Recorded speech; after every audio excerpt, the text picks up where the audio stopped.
Euzu billahi mineşşeytanirracim. Bismillahirrahmanirrahim. Elhamdülillahi rabbil alamin ve salatu vesselamu ala resulina Muhammed ve ala alihi ve sahbihi ecmaîn. Değerli izleyiciler, muhakemat okumalarına devam ediyoruz. Biz şu an o unsur belagat yani ikinci makalenin üçüncü meselesindeyiz. Ne diyor üçüncü meselede? Kelamın elbise-i fahiresi veyahut cemali ve sureti üslub iledir. Yani kalıbı kelam iledir. Şimdi burada elbise-i fahire yani göz alıcı lüks elbisesi, şatafatlı elbisesi veya güzelliği, işte hani dışa yansıyan biçimi üslup iledir. Yani üslup dediği şey belagat. Hani o sözün ahenkli söylenmesi, kulağa hoş gelecek şekilde söylenmesi, yani bir takım sanatlarla ifade edilmesi, benzetmeler mesela yapılması, işte mecaz gibi diyoruz ya hani kinaye gibi şeylerle söylenmesi, yine dinleyeni yormayacak şekilde kısa ifade edilmesi, işte şiirsel söylenmesi, artık aklımıza bir sözün güzelliği denilince ne geliyorsa bütün bunları anlayacağız. Yani kalıbı kelam, kelamın kalıbı, artık kelimeler bu kalıbın bir parçasıdır, cümle bütünlüğü bir parçasıdır vesaire. Ve şöyle ki diyor, ya dikkati nazar veya tevakkul veya mübaşeret veya sanatın telakkuhuyla hayalde tevellüt eden temayülatın hususiyatından teşekkül eden suretlerden terekküp eden, tabi cümle devam ediyor, biz okuyacağız inşallah. Dikkati nazar yani tam böyle dikkatli bir düşünme veya bakma veya tevakkul neydi? Bir şeyde fazlaca meşgul olma yani derinleşme veya mübaşeret. Mübaşeret hani doğrudan teması anlatıyor. Yani sürekli o işle yakın temas halinde olma, yani sürekli elinin altında olması gibi. Veya sanatın telakkuhuyla, yani sanatın telakkuh, telkih, yani aşılamak diyoruz ya. Yani işte o kişinin bir takım yeteneklerinin eseriyle hayalde tevellüd eden, hayalde doğan, canlanan temayülatın hususiyatından, temayüller yani kişinin meyilleri, evet hayalde ne canlanıyor? O meyiller. O meyillerin özelliklerinden teşekkül eden, o işte oluşan suretlerden terekküp eden, o suretlerden bir araya gelen, bakın böyle çok hani silsile halinde bir tamlama okuyoruz burada. Kafamız karışacak tabii. Örnek bulabiliriz buna. Yani şu anda bir sanat erbabını düşünelim. Bahçıvan olsun mesela, çiftçi. Ne yapıyor bu adam? İşte mesela çiçek yetiştiriyor bahçesinde, gül yetiştiriyor. Şimdi bu işte tevakkul ediyor mu? Evet, tevakkul neydi? Yani çokça meşgul olmak bu işte. Peki çok dikkatli mi? Tabii, çünkü o gülleri yetiştirmek için budamasına dikkat ediyor, sulamasına dikkat ediyor vesaire. Peki mübaşeret ediyor mu? Yani uzaktan değil, doğrudan bizzat kendisi meşgul oluyor, mübaşeret ediyor. Ve sanatın telakkuhuyla, yani bu kişi bununla çok fazla uğraştığı zaman veya birisinden öğrendiği zaman ne oluyor? Bir yetenek sahibi oluyor. O yeteneğini orada icra ediyor. Yani telkih ediyor, telakkuh ediyor. Ve bundan, yani bu bütün bu uğraşıdan, meşguliyetten, sanattan, bu doğrudan uğraşmaktan bir ne oluşuyor? Temayül oluşuyor. İfade biçimi oluşuyor. Bu kişi konuşurken illaki konuşmasında işte o yaptığı işten bahsediyor veya ondan bir takım alıntılar buluyorsunuz. İşte gülü seven dikenine katlanır gibi. Mesela bu sözü söyleyebilir vesaire. Şimdi işte o suretlerden, hayalinde oluşan o suretlerden terekküp eden istiare-i temsiliyenin parçaları telahuk ettiklerinden tenevvür ve teşerrüf ve teşekkül eden üslup, kelamın kalıbı olduğu gibi cemalin madeni ve Huleli fahirenin destgahıdır. Şimdi burada herhalde yani birçok kelimenin çevrilmesi lazım. Telahuk, tenevvür, teşerrüp, teşekkül, huleli fahire, destgah filan. Aslında çoğunu kullanıyor. Destgah nedir? Tezgah. Destgah. Dest neydi? El. Yani elin çalıştığı yer işte. Tezgah yani. Huleli fahire az önce geçti. Fahir işte lüks demek, övünülen şey demek. Hulel neydi? O da elbise, hulle diyoruz ya. O göz alıcı elbiseler mesela. Bakın kelimeleri böyle söylüyoruz, sonra toplayacağız. Tenevvür, nurlandırma, aydınlatma. Teşerrüp, işte ondan içme. Hani şurup ne demek? İçmek demek. Ne oldu? Karma karışık ettik değil mi? İyice karıştırdık şimdi. Peki burada istiare-i temsiliyeden başlayalım. İlk kelime istiare-i temsiliye. Bu çok geçti. Daha önceden de bunu çok kullandı Üstad. İstiare-i tasrihiye, istiare-i bediiye gibi farklı farklı tanımlar var bu istiare-i temsiliye için. Aslında çok özeti bunun tek bir kelimeyle karşılığı atasözleri. Atasözleri istiare-i temsiliyedirler. Atasözleri istiare-i temsiliyedirler. Her milletin, her unsurun kendine göre bir takım atasözleri vardır. Ve bu atasözleri sanatlı ifadelerdir. Nedir oradaki sanat? Benzetilen öğesi var ama işte benzetilen öğesiyle yapılıyor ama benzeyen işte ne yapılıyor? Teferruatlı olarak tasvir ediliyor. Şimdi buna atasözü hani sakla samanı gelir zamanı diyoruz. Veya işte üzüm üzüme baka baka kararır mesela. Ayağını yorganına göre uzat. Şimdi burada sözün bizzat kendisi murat değil. Asıl o anlatılmıyor. Orada bir benzetme yapılıyor da başka manalara insanı götürüyor. Bunun için mesela açık bir örnek verelim. Sessiz Gemi şiiri. İşte ne diyor mesela orada? Yani hepsini buraya almadık ama artık demir almak günü gelmişse zamandan, meçhule giden bir gemi kalkar bu limandan. Hiç yolcusu yokmuş gibi sessizce alır yol, sallanmaz o kalkışta ne mendil ne de bir kol. Şimdi burada gemi, yani benzetilen şey ne? Gemi söyleniyor, benzeyen ise söylenmiyor. Benzeyen ne? Ölüm. Şimdi ölüm söylenmiyor fakat o benzetilenin vasıfları ne yapılıyor? Anlatılıyor. İşte gemi mesela ne yapar limandan ayrılırken işte birileri orada bulunur da işte uğurlarlar onu. İşte demir alır. Gemi limandan kalkarken demir alır. Yani o işte o gemiyi bağladıkları halatı çekerler filan. Yani onu bize tasvir ederek ölümü burada anlatıyor. İşte insan öldüğü zaman da sanki bu hayat limanından, bu yaşam iskelesinden neyse buradan ayrılıyor. Veda edenler var. O gemiyi sanki uğurlayanlar var ama bu uğurlama başka bir uğurlama. Yani böyle birisini bir yere göndermek gibi değil. O yüzden elmel sallanmıyor filan. Dolayısıyla burada bir istiare-i temsiliye var. Yani ölümü hiç söylemeden, ölüm kelimesini kullanmadan buradaki gemiyi teferruatlı bir şekilde ölüme benzetme var. Evet, işte istiyare-i temsiliye dediği bu. Şimdi cümleye tekrar geldik. İstiyare-i temsiliyenin, yani bu kapsamlı benzetmenin, öyle diyelim, parçaları, işte hani ne dedi parçaları derken, demir almak zamanı mesela, geminin demir alması. Bu nedir? Bu benzetmenin bir parçası, bir benzetme. O kalkışta, o limandan ayrılışta diyor, hiçbir el sallanmaz. Değil mi? Orası bir benzetme. İşte o parçaları telahuk ettiklerinden, yani işte iç içe geçtiklerinden, bir araya geldiklerinden, evet bir araya geldiklerinden, iç içe geçtiklerinden ne oluyor? Tenevvür ve teşerrüp eden ve teşekkül eden üslup. Benzetmeler o ölümü ne yapıyor? Gitgide o ölümle ilgili kafamızdaki şeyi aydınlatıyor. Gerçekten ölüm benzemeye başladı buna. Ölüm bu geminin ayrılmasına çok benzedi gibi. Veya o benzetme sanki ölüm ne yapıyor? O örneklerden teşerrüp ediyor. Yani içiyor. O örnekleri sanki içiyor gibi. Üslup ne oldu? Nurlandı, gelişti. Bu ne oldu? Kelamın kalıbı oldu.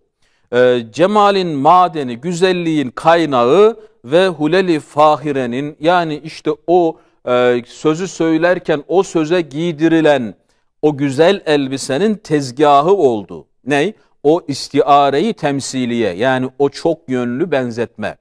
Sanki güzel bir elbise giydirdik o benzetmeyle o kelamımıza, o sözümüze. O güzelliğin madeni oldu bu benzetmeler. Güya aklın borazanı denilmeye şayan olan irade ses etmekle kalbin karanlık köşelerinde yatan manalar çıplak, yalın ayak, baş açık olarak çıktıklarından mahalli suver olan hayale girerler.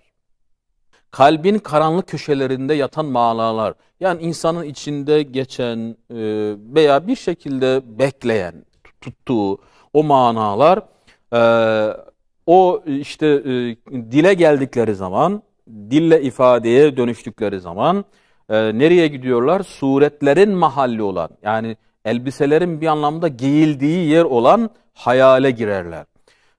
O hazinetül hayalde buldukları sureti giyerler. En akal bir yazmayı sarar veya bir papucu giyer. La akal bir nişan ile çıkar. Hiç olmazsa bir düğme ile veya bir kelime ile kendinin nerede terbiye olduğunu gösterir. Mevlana Hazretleri güzel söylüyor. Dil diyor kalbin perdesidir veya aklın perdesidir. Kalpte ne varsa dil onu söyler gibi. Hani dervişin işte zikri neyse fikri odur veya fikri neyse zikri odur. Bunlar aynı şeyler ama fikri neyse zikri odur. Yani insan neyle çok meşgul oluyorsa, neyle doğrudan hani temas halindeyse, neyi çok düşünüyorsa, neyi dert ediniyorsa, dilindeki ifadelerde illaki ondan bir mana taşıyacak. Bir mana taşıyacak. O hayalden çıkarken o manalar mutlaka bir şey giyecek. Yani artık bir atasözü, bir deyim veya işte artık etkileme biçimine göre veya kastına göre değişik değişik kelimeler dilinden dökülecek. O onun neyle terbiye olduğunun ispatı olacak. Neyle meşgul olduğunun ispatı olacak. Neyle aşırı derecede bakın uğraştığının ispatı olacak. Eğer bir kelamın, fakat tabiattan çıkmış bir kelamın üslubunda im'anı nazar edersen, kendi sanatı içinde işleyen mütekellimi o ayneyi misal üslubun içinde göreceksin. Evet, aynı şey bakın, konuşan kişi, şöyle konuşan kişinin sözlerine im'anı nazar ne? Dikkatle bakarsan, onun o konuşmasının üslubu içinde, o sözlerinin içinde konuşan kişiyi sanki aynada yansır gibi göreceksin. Üslubu kişinin nesidir aslında? Üslubu yani sözü söyleme biçimi o kişinin sırrının ifadesidir. Yani kendini orada ifşa etmesidir. İfşa etmesidir. O yüzden bir kişiyi diyor, ne demişler Allah dostları? Bir kişiyi tanımak istiyorsanız onun o dil perdesini sallayın. Yani biraz konuşturun. Konuşunca onun mesela karamsar olduğunu anlayabilirsiniz. Onun hatta bakın biraz daha konuşursanız mesela onun işte sabırla ilgili, tevekkülle ilgili, kanaatla ilgili yani durduğu yeri anlayabilirsiniz. Yani illaki eğer ahlakı düşük biri ise konuşmasında böyle argo kelimeler, küfürlü, müstehcen kelimeler illaki çıkacaktır. Veya dinden, imandan, Kur'an'dan, peygamberden sallallahu aleyhi ve sellem, yani İslam'dan uzak biri ise konuşan kişi, herhalde onun konuşmaları arasında ne bir ayetten bir parça, ne bir hadis-i şeriften bir alıntı, hiçbir şey bulamayacaksınız. Hepsi dünya olacak, dünya kelamı olacak. Veya bir kimsenin ailesinde problem varsa, eşiyle, çoluk çocuğuyla problemi varsa, çalıştığı iş yerinde, çarşıda, pazarda, okulda bir takım sıkıntılar yaşıyorsa, her ne kadar o bunları ifade etmediğini zannetse de konuşma aralarında bunları sezebilirsiniz. Yani buna hani ne diyelim, sarraf olmak diyelim. Arif, yani ariflerin yanında kalbine dikkat et demişler ya. Allah dostlarının yanında sözüne dikkat et, kalbine dikkat et. Çünkü yani senin kalbinden çıkan kelimelerin, hatta kelimeler de değil, hal dilin, yani senin o oturuşun, bakışın, hatta bazıları vücut dili, yani beden dili diyor ya, böyle elleri bir araya getirmek diyor. Hani biz de yapıyoruz. Yani bunların her birinin bir anlamı var. Her birinin bir çağrışımı var. Evet, sen onu göreceksin diyor. Hatta nefsini nefesinden ve sesinden, mahiyetini nefsinden, yani üfürmesinden tevehhüm ve mizaç ve sanatını kelamıyla mümtezic tahayyül etsen hayaliyun mezhebinde muatep olmuyorsun. Yani karşıdaki kişiyle ilgili sınırları biraz zorlasan diyor, konuşan kişiyle ilgili veya kendinle ilgili sınırları biraz zorlasan, mesela nefsini, nefesinden, sesini, mahiyetinden filan, yani konuşan kişinin sesini o kişinin bedeni gibi düşünsen ve radyoda mesela birisi bir şey anlatıyor. Şöyle, bu konuşan kişi herhalde şöyle bir yüze sahiptir, şöyle davranışları vardır gibi bir şeyler söylesen, mesela hayalciler diyor, seni kınamazlar. Çünkü yani sonuçta belagat dediğimiz şey, söz söyleme dediğimiz şey biraz budur. Karşıdaki kişinin tasavvurlarıdır. Dolayısıyla kişi hayal edecek, biraz abartacak. Bazen yani belki anlam vermekte zorlanacağı sözlerine. Fakat bu kişilerin işte ifadeleri, yani edebiyatçıların, şairlerin, o güzel söz söyleyenlerin ifadeleri hep o hayalleri zorlamakla oluyor. Hayalleri zorlamakla oluyor. Az önce mesela bir şiir okuduk. O şiirde bir gemi, o gemiden işte ölüme benzetme gibi bir güzel dersler çıkartmış. Dolayısıyla hayalcilerin mezhebinde diyor azarlanmazsın, kınanmazsın. Yani öyle hayalleri zorlasan diyor. Eğer tereddüt ile senin hayalin hastalığı var ise kaside-i bürdiyeden olan وَاسْتَوْرِغِ الدَّمْعَ مِنْ عَيْنٍ قَدْ امْتَلَأَتْ مِنَ الْمَحَارِمِ وَالْزَمْ حِمْيَةَ النَّدَمِ olan bimarhaneye git gör diyor. Evet, kaside-i bürde kimin kasidesidir bu? İşte meşhur İmam Busayri, onun kasidesidir. Peygamber Efendimiz Aleyhisselatü Vesselam'ın naatıdır. Yani onu övmek için, yüceltmek için yazılmış meşhur bir kaside. Bimarhane ne diyor? Bimarhane hastane yani. Eğer diyor senin hayalin hastalıklıysa, hayal edemiyorsan veya hayalinde böyle bir sorun varsa, o zaman bak diyor, sana bir örnek vereyim. Ne dedi burada Kaside-i Bürde'nin bu bölümünde? Haramla dolmuş olan gözlerinden gözyaşı akıt ve pişmanlık perhizine sarıl. Şimdi haramla dolmuş olan gözlerinden gözyaşı akıtmak nedir? Aslında o gözyaşını akıtarak o haramları da akıtmak gibidir. Ve pişmanlık perhizine sarıl. Perhiz neyle alakalı? Tamamen işte hastalıklarla alakalı, tedaviyle alakalı. Dolayısıyla burada bu şiirin bu işte mısrasında, bu beytinde şair yani İmam Busayri aslında yine bir istiare yapıyor. İstiare yapıyor ve perhiz ifadesi burada sanki yani kişinin o haramlardan kendisini uzak tutmaya benzetilmiş. İşte diyor ki bu şiirleri oku da nasıl nelere benzetmişler, ne tür hayaller kurmuşlar, oraya git gör diyor. Nasıl Hakimi Busayri istifrağla, nedametin perhiziyle sana reçete yazar. Şimdi istifrağ neydi? O gözyaşı dökmek, akıtmak, yani haramları dökmek. Nedamet, pişmanlık demekti. O pişmanlığı işte perhiz gibi, yani işte o haramlardan uzak tutma. Hani yemek, içmekten uzak durmak var ya. İşte sana diyor böyle bir reçete yazar. Eğer iştihanın açılmasıyla üslup denilen hakikatin şişesindeki zülali mana nasıl kendine muvafık ve nasıl imtizac etmesini seyretmek ve o zülali içmeye iştahın varsa meyhaneye git ve de. Şimdi meyhane hani git derken meyhane git demiyor. Yani orada o işle meşgul olan kişi o sanatı, yani meyhanede içki sunuyor, satıyor, neyse o adam. O adamın da kendine göre bir ifade üslubu olacak. Bak nereye geldik? Üslup denen hakikatin şişesindeki zülali mana. Yani o mananın o berraklığını anlamak istiyorsan, tatmak istiyorsan, mesela diyor Ey meyhaneci de, kelamı belîg nedir? Belagatlı söz nedir? Elbette onun sanatı onu şöyle söylettirecek. Kelamı belîg, hani sen kelamı belîg'i sordun ya, ilim denilen çömleklerde pişirilen ve hikmet denilen büyük küplerde duran, fehm denilen süzgeç ile süzülen ab-ı hayat gibi bir manayı zürefa denilen sakiler döndürüp efkar içer, esrarda temeşşi etmekle hissiyatı ihtizaza getiren kelamdır. Ne diyecek o meyhaneci diyor sana? Sen ona neyi sordun? Belagatlı söz nedir? Edebi söz nedir? Etkileyici konuşmak nedir? Mesela sen öyle bir soru sordun. O sana ne diyecek? O edebi söz şudur.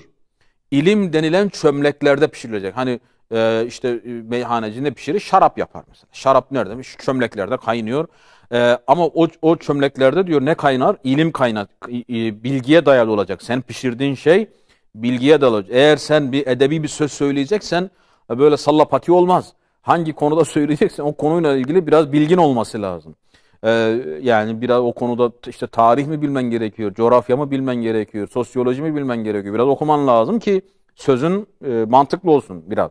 Evet, o ilim denilen çömleklerde pişirilen, hikmet denilen büyük küplerde duran, sözün de hikmetli olacak. Yani gelişi güzel olmayacak. Yani bir maksadı olacak, bir gayesi, bir öncesi, sonrası filan olacak. Büyük küplerde duran ve fehm denilen süzgeç ile süzülen, fehm ne? Anlama. Yani anlaşılan bir söz olacak. İlim var, hikmet var ama karşıdaki kişi anlamıyor bunu, olmadı. İşte o anlamaya uygun olacak. Abi hayat gibi bir manayı, yani böyle kaliteli, gerçekten hoş bir manayı, zürefa denilen sakiler. Zürefa o edebi zerafeti olan kimseler. Yani şiirden payı olan, o nasıl hazzı olan, tat alan kişiler, zarif kimseler. Evet, onlar kim gibidir onlar? Sakî gibidir. Hani o işte içecekleri sunan kimseler var ya, hani o şiirleri güzel seslendiren, güzel okuyan, güzel manalar çıkaran, evet onlar döndürüp efkar içer. Evet, yani o fikirleri içirirler. Esrarda, yani o manaların sırlarında temeşşi etmekle, yani dolaşmakla hissiyatı ihtizaza getiren, yani duyguları coşturan, ihtizas ne? Titreten, harekete geçiren kelamdır diyor. Evet, bu meyhaneci sana böyle söyler. Eğer böyle sarhoşların sözlerinden hoşlanmıyorsan, suyun mühendisi olan Hüdhüd-ü Süleyman'ın Sebe'den getirdiği nebe ve haberi dinle. Nasıl inzali Kur'an ve ibda-ı semavat ve arz eden Zülcelal'in tavsifini etmiştir. Şimdi Hüdhüd olayını biliyoruz. Hazreti Süleyman Aleyhisselam'ın kuşu. Neml suresinde okuyoruz bunu. Hazreti Süleyman kuşları denetledi diyor. Baktı ki Hüdhüd yok. Ve dedi ki Hüdhüd nerede? Eğer Hüdhüd bana bir haber getirmezse, ciddi bir haber, onu mutlaka cezalandıracağım ya da işte keseceğim dedi. Bir süre sonra Hüdhüd geldi ve ne dedi? Senin işte ulaşamayacağın büyük bir haber getirdim dedi. Burada nebe de haber demek. Senin ulaşamayacağın büyük bir haber getirdim. Nereden? Sebe diye bir işte toplumdan, Sebe diye bir kavimden bir haber getirdim. Hani o Sebe'nin bir melikesi var, Belkıs. Hani Kur'an-ı Kerim'de ismi geçmiyor ama o Belkıs'tan sana bir haber getirdim. Şimdi o haberi dinle diyor. Eğer meyhanecinin o tarifi hoşuna gitmediyse Hüdhüd'ün tarifine bak. Hüdhüd tarif değil de Hüdhüd'ün o belagatli ifadesine bak. O kuş. Kur'an-ı Kerim'de ne dedi? İnzali Kur'an ibda-ı semavat ve arz eden Zülcelal'in tavsifini etmiş. Nasıl Allahu Teala'yı nasıl vasfetmiş? Nasıl vasfetmiş? Ki Kur'an'ı indiren Allahu Teala'yı, yeri ve gökleri benzersiz yaratan Allahu Teala'yı nasıl vasfediyor, nasıl anlatıyor?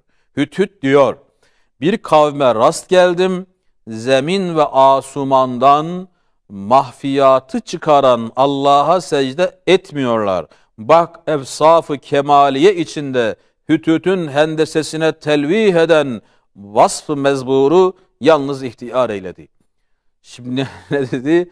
Hütüt ne dedi? Yani ayet-i kerimede nasıl bir haber getirdi? Dedi ki bir kavme rast geldim. Yani o Sebe diye bir kavme rast geldim. Bu kavim ne yapmıyor? Ne yapmıyor? İşte zemin ve asumandan yani yer ve göklerden gizli şeyleri çıkaran ki ayet-i kerimede öyle söyledi. Yerlerde ve göklerde gizli olan şeyleri ortaya çıkaran Allah'a secde etmiyorlar. Peki burada ne demek istiyor Üstad? Başta söylediği şeyi tam burada aslında oturttu. Yani mükemmel bir örnek bu. Anlattığı konuyla ilgili. Hütüt'ün işi neydi? Hütüt işte yerin altındaki suları bulmakla görevli. Gagasıyla gagalıyor, bir nem buluyor. Diyor ki ya burada su var. Buranın altında su var. Hütüt'ün görevi bu. O yüzden ne dedi? Su mühendisi dedi, değil mi? Su mühendisi.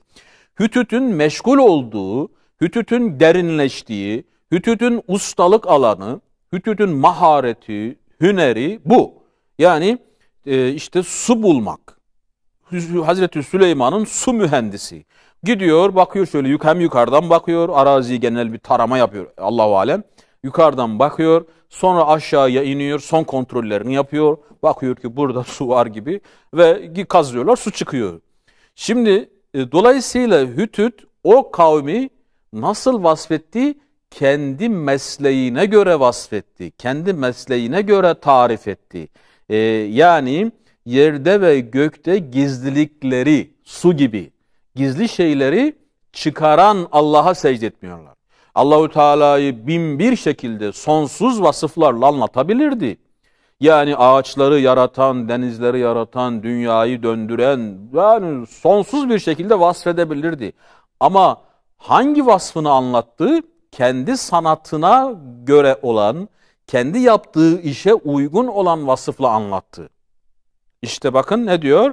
Evsaf-ı kemaliye içinde. Yani Allahu Teala'nın sınırsız mükemmel vasıfları içinde. Her türlü noksanlıklardan, kusurlardan münezzeh sıfatları içinde Hütüt'ün hendesesine, yani Hütüt'ün mesleğine, onun o su mühendisliğine telvih eden, işaret eden vasf-ı mezburu, yani daha önce bilinen, herkesin Hütüt'ü öyle bildiği vasfı tercih ediyor. Onu kullanıyor.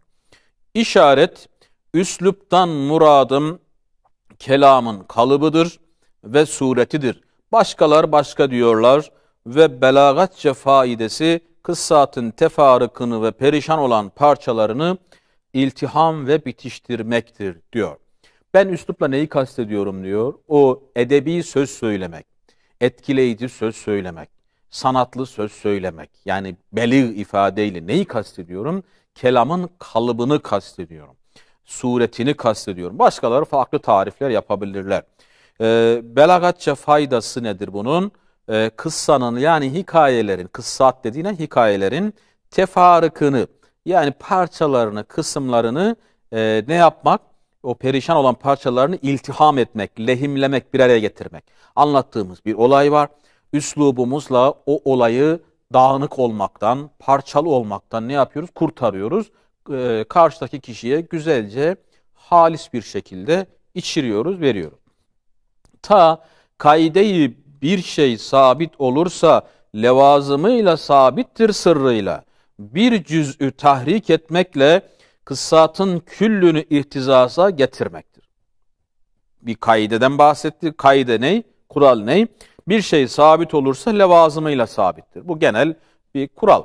Ne demek bir şey yani mesela düşünün ki işte şu anda bir program yapıyoruz. Bu program sabit mi? Var mı? Var. Peki bu programın olması için ne gerekiyor? İşte kamera gerekiyor, mikrofon gerekiyor, ışık gerekiyor. Bir şey sabitse o gerekli olan şeylerin hepsiyle sabittir. Yani bu program varsa o zaman ışık da var. Bu program varsa o zaman mikrofon da var. Bu program varsa ve hakeza. Bu bir kural, basit bir mantık kuralı. Evet, bunun sırrıyla bir cüz'ü tahrik etmekle yani bir parçayı hareket ettirmekle kıssatın küllünü ihtizaza getirmektir. Yani bütünün hepsini harekete geçirmek. Yani mesela düşünün şu mikrofonun açıyoruz. Ne yaptık? Harekete geçirdik. Dolayısıyla program ne hale geldi? Komple değişti. Sesli hale geldi. Sesli hale geldi. İşte yani edebi bir söz söylerken de yani oradaki bir benzetme o sözün tamamını, o hikayenin tamamını, anlatılan şey ne varsa hepsinin tamamını etkiler diyor. Hepsinin tamamını etkiler. Güya mütekellim üslubun bir köşesini muhataba gösterse, muhatap kendi kendine velev bir derece karanlık olsa da tamamını görebilir. Evet bakın bir köşesini diyor gösterse oradan anlar ki ha bunun demek ki bu köşesi böyleyse şurası da şöyledir, burası da böyledir gibi bazı kısımlar anlamasa da oradan kafasına birçok şey gelir. Bak nerede olursa olsun mübareze lafzı pencere gibi meydan-ı harbi içinde harp olarak sana gösterir. Meydan-ı harbi harp içinde sana gösterir. Evet çok böyle kelimeler vardır. Hayalin sinematografisi denilse caizdir. Hayalin sinema makinesi denilse caizdir. Mesela biz diyelim ki Zülfikar desek. Zülfikar deyince hemen aklımıza Hazreti Ali geliyor. İşte Bedir Savaşı geliyor. Bedir Savaşı'nda Hazreti Ali'nin o kılıcını çekmesi geliyor. Ondan sonra Uhud Savaşı yani diğer savaşlar geliyor. Bakın bir kılıçtan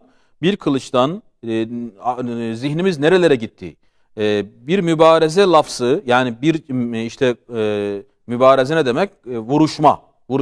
Bu vuruşmadan hemen aklımız savaş meydanına gidiyor, işte savaşa gidiyor, iki taraf orduyu, askerlere gidiyor filan. Evet, hayalin sinematografisi, hayal ne yapıyor bunları sanki? Hani diyor ya işte çocukluğum film şeridi gibi geçti gözümün önünde. Mesela bir darbe yiyor, yere düşüyor. O bir kazadan, ufacık bir hareketten hayali ne yapıyor onu? Ta geçmişine götürüyor filan filan filan. Yani hayalin sinematografisinden bir makine, bir kelime çok şeyler çıkarabiliyor. Tembih, üslup meratibi pek mütefavittir. Üslubun dereceleri çeşitlidir. Bazen o kadar latif ve rakiktir ki nesimi seherden daha aheste eser. Nesimi seher, seheriyeli ondan daha yavaş eser. Üslup derecedir. Şairlerin kimisi çok etkilerler, çok güzel söylerler. Edebiyatçıların kimisi çok güzel anlatırlar.